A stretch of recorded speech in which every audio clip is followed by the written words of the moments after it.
Hello అండి, hi, welcome back to our channel. Maida పెరుగు లేకుండా ఇన్స్టెంట్గా చేసుకునే ఈ చిట్టి పునుగులు ఈవినింగ్ స్నాక్స్కి చాలా బాగుంటాయి. చాలా క్రిస్పీగా, చాలా సాఫ్ట్గా, ఇన్స్టెంట్గా 10 మినిట్స్లో ఈజీగా రెడీ చేసుకోవచ్చు. పల్లి చట్నీ కానీ టమాటో చట్నీలోకి కానీ సూపర్గా ఉంటాయి. నేనైతే ఇక్కడ టమాటో చట్నీ తీసుకున్నాను. చాలా బాగుంటాయి, ఒకసారి ట్రై చేయండి. వీడియో ఎక్కడ స్కిప్ చేయకుండా చూడండి. దానికోసం ముందుగా నేను ఒక హాఫ్ అన్ అవర్ ముందు ఒక కప్పు బియ్యాన్ని ఇలా తీసుకున్నాను. ఇవి ఒకసారి కడిగి ఒక హాఫ్ అన్ అవర్ నానబెట్టి పక్కన పెట్టేసుకోవాలి. తర్వాత ఒక హాఫ్ అన్ అవర్ తర్వాత ఇవి ఎంత బాగా నానినాయో చూడండి. ఇలా నానిన తర్వాత ఒక మిక్సీ గిన్నె తీసుకొని దాంట్లోకి ఈ బియ్యం అనేటివి కొద్ది కొద్దిగా వాటర్ అంపేసి వేసుకోవాలి. ఇలా వేసుకొని ఇవి మిక్సీ పట్టేసుకోవాలి. సన్నగా బరక లేకుండా మెత్తగా పట్టుకోవాలి. ఎక్కువ వాటర్ వేసుకోవద్దు, లూజ్ కాకుండా మీడియంగా పట్టుకోవాలి.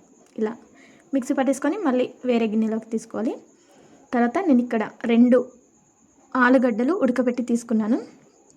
ఇవి మధ్యలో కట్ చేసేట్లా మీకు 4 భాగాలుగా కనిపిస్తున్నవి. ఇవి కూడా మిక్సీ పట్టేసుకోవాలి సన్నగా పేస్ట్ లాగా.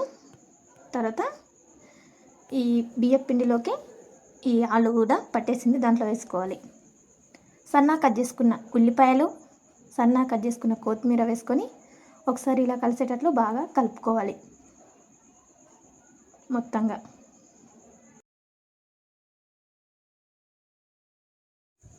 ఇలా మొత్తంగా కలిపేసుకొని దీంట్లో కొద్దిగా జీలకర్ర వేసుకోవాలి. జీలకర్ర అరుగుదలకు మంచిది కాబట్టి కొద్దిగా ఎక్కువ ఉన్నా కానీ ఏం కాదు. ఇలా జీలకర్ర వేసుకొని మళ్ళీ ఒకసారి మొత్తం కలిసేటట్లు బాగా కలుపుకోవాలి.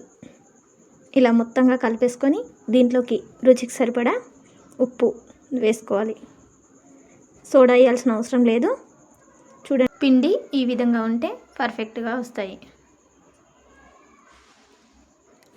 తర్వాత ఇలా కలిపేసుకొని పక్కన పెట్టేసుకొని స్టవ్ ఆన్ చేసుకొని స్టవ్ మీద కడాయి పెట్టుకొని దాంట్లోకి డీప్ ఫ్రైకి సరిపడా ఆయిల్ అనేది వేసుకోవాలి.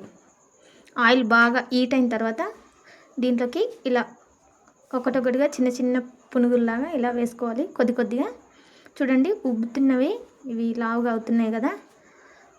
సోడా వేయకున్నా కానీ ఎంత బాగా వచ్చినాయి కదా. ఇలా వేసుకొని కొద్దిసేపు తర్వాత ఇలా వేరే సైడు ఇలా తిప్పుకోవాలి. ఇలా మెల్లిమెల్లిగా రౌండ్గా ఉంటాయి కదా, ఒక సైడు ఇలా అయిపోతాయి, ఒక సైడ్ మాడుతాయి, ఒక సైడు సరిగా ఫ్రై కావు. అప్పుడు ఇలా రౌండ్గా తిప్పుకోవాలి. ఇలా మధ్య మధ్యలో చెక్ చేసుకుంటూ ఉండాలి మొత్తం గోల్డ్ కలర్ వచ్చేంత వరకు. తర్వాత ఇలా గోల్డ్ కలర్ వచ్చిన తర్వాత తీసుకొని వేరే ప్లేట్లోకి పెట్టేసుకోవాలి. తర్వాత మనము చట్నీ కానీ దేంట్లోకైనా తింటే సూపర్గా ఉంటుంది. వీడియో నచ్చితే లైక్ చేయండి, ఎలా ఉందో కామెంట్ చేయండి.